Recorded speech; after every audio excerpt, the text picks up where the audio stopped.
दिसंबर भी बीत जाएगा, कोशिशें एतवार में फिर नए साल की शुरुआत करेंगे, फिर नए साल की शुरुआत करेंगे, तेरे ही इंतजार में आए हैं। ठीक है भाई। तो हेलो दोस्तों, स्वागत है आपका एक नए वीडियो में। कैसे हैं आप सभी? आशा करता हूँ मस्त हुए। तो भैया आज हम लोग पढ़ने वाले हैं उपचयन या अपचयन। क्या भाई? उपचयन, अपचयन, ऑक्सीकरण यानी कि संचारण। तो भैया समझते हैं फटाफट से। तो भैया क्या है उपचयन? क्या है? आय हाय, आज तो बड़ा अच्छा दिख रहा होगा। क्यों? रेड कलर इस्तेमाल किया है यार। लाल कलर बहुत प्यारा कलर लगता है, इसलिए मैं लाल कलर ले आया हूँ मार्कर। इससे कि अब जो है इंपॉर्टेंट टॉपिक है हेडिंग आपको इसी से मिलेगी। ठीक है भाई। तो समझिए उपचयन क्या है। उपचयन किसी पदार्थ में ऑक्सीजन का योग, क्या है भाई? किसी पदार्थ में ऑक्सीजन का योग एवं हाइड्रोजन का निष्कासन। उपचयन ऑक्सीकरण। भैया ये जो उपचयन है इसी को ऑक्सीकरण भी कहते हैं। क्या कहते हैं भैया? ये जो उपचयन है इसी को ऑक्सीकरण भी कहते हैं। उपचयन ऑक्सीकरण कहलाता है। उदाहरण में क्या है भैया? उदाहरण में है आपका सोडियम और ऑक्सीजन। क्या है भाई? सोडियम है और ऑक्सीजन है। तो भैया जब इन दोनों के ऊपर क्या कराएगा? उपचयन। सॉरी भाई, क्या कराएगा भाई? उपचयन। उपचयन कराया गया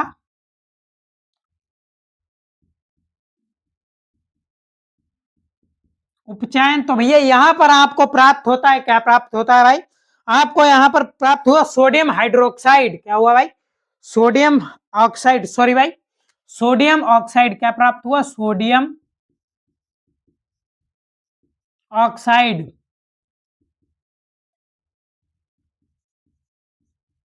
ये प्राप्त हुआ भाई आपको सोडियम ऑक्साइड, जैसे कि 4Na। और ऑक्सीजन की जब अपचयन कराया गया, 4Na और ऑक्सीजन का अपचयन कराए, तब आपको प्राप्त हुआ सोडियम ऑक्साइड। क्या है भाई? उपचयन का किसी पदार्थ में ऑक्सीजन का योग अथवा हाइड्रोजन का निष्कासन अपचयन ऑक्सीकरण कहा जाता है। भैया उदाहरण में ये है, याद कर लो। ठीक है भाई। दूसरा है आपका उपचयन, अपचयन। तो समझते हैं भाई फटाफट से। अपचयन किसी पदार्थ में, क्या है भैया? किसी पदार्थ में ऑक्सीजन का निष्कासन। भाई यार निकालना, निष्कासन का मतलब हो गया निकालना। भाई क्या हो? निष्कासन का मतलब हुआ कोई चीज निकालना। क्या भाई? किसी पदार्थ में ऑक्सीजन का निष्कासन अथवा हाइड्रोजन का योग अपचयन कहलाता है। इसमें भी वही है कि क्या निकाला जाएगा, क्या बनेगा। तो भैया क्या है ये? 2KCl। 2KCl है आपका पोटेशियम क्लोराइड। क्या भाई? Potassium chlorate. क्या भाई? पोटेशियम, क्या भाई? पोटेशियम क्लोरेट है आपका। हाँ ये रहा भैया आपका पोटेशियम, पोटेशियम क्लोरेट। ये रहा भाई आपका पोटेशियम क्लोरेट। और क्या है यहां पर आपको प्राप्त होता है? क्या होता है भैया यहां पर? इसमें कहते हैं किसी पदार्थ में ऑक्सीजन का निष्कासन अथवा हाइड्रोजन का योग उपचयन कहलाता है। 2KCl। यहां पर आपको प्राप्त होता है भैया सोडियम क्लोराइड। सोडियम पोटेशियम है भाई, पोटेशियम कराए। हाँ भाई, पोटेशियम क्लोराइड प्राप्त हो, पोटेशियम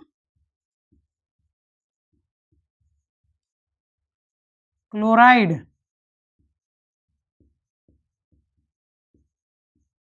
और यहां पर भैया आपको प्राप्त हुआ 3O2, मतलब कि ऑक्सीजन गैस।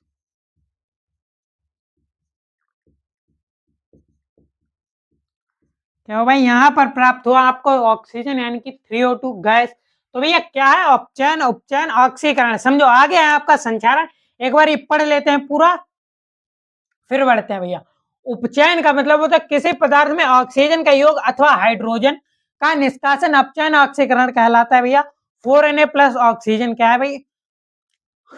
सोडियम और ऑक्सीजन का जब उपचयन कराया, क्या प्राप्त हुआ? Sodium oxide. ठीक है। दूसरा आपका अपचयन किसी पदार्थ में ऑक्सीजन का निष्कासन अथवा हाइड्रोजन का योग उपचयन कहलाता है। जैसे भैया पोटेशियम क्लोराइड, वो क्लोरेट, पोटेशियम क्लोरेट। और पोटेशियम क्लोराइड जब इसका भैया अपचयन कराया तब प्राप्त हुआ पोटेशियम क्लोराइड। और यहाँ पर मिल गया आपको ऑक्सीजन। ठीक है भाई, आपने समझा। आगे है आपका संचारण, आइए समझते हैं फटाफट से। तो ये रहा भैया आपका रेडॉक्स अभिक्रिया, जो कि है क्या है भाई?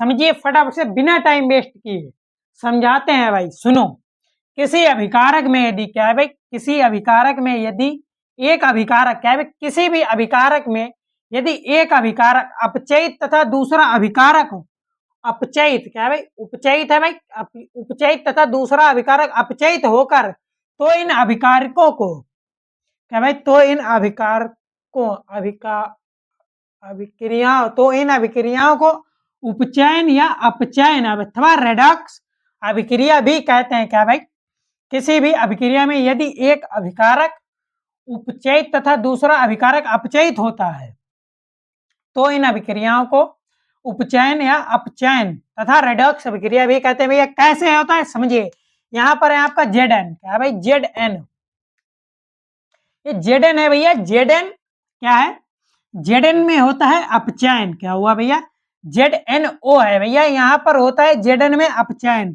तो यहाँ पर हाँ ये बन गया सिर्फ और सिर्फ Zn, क्या बन गया भैया, Zn का मतलब होता है जिंक, यहाँ पर ZnO बन गया, यहाँ पर सिर्फ Zn, और यहाँ पर हुआ उपचयन भैया, यहाँ पर था O और यहाँ पर है C, तो भाई यहाँ पर हो गया CO, क्या भाई, इसमें हो गया अपचयन और उपचयन, Zn में O हट गया भैया, क्या ब्रो, O हट गया तो बन गया Zn, और उपचयन में क्या हुआ, C अकेला था भैया तो O आ गया यहाँ पर, तो यहाँ पर हो गया CO, यहाँ ZnO उपचयित होकर, क्या भाई, यहाँ ZnO उपचयित होकर Zn में तथा कार्बन उपचयित होकर CO में बदल जाता है। ठीक है भाई, तो आपने बहुत अच्छी तरीके से समझा होगा, आशा करता हूं।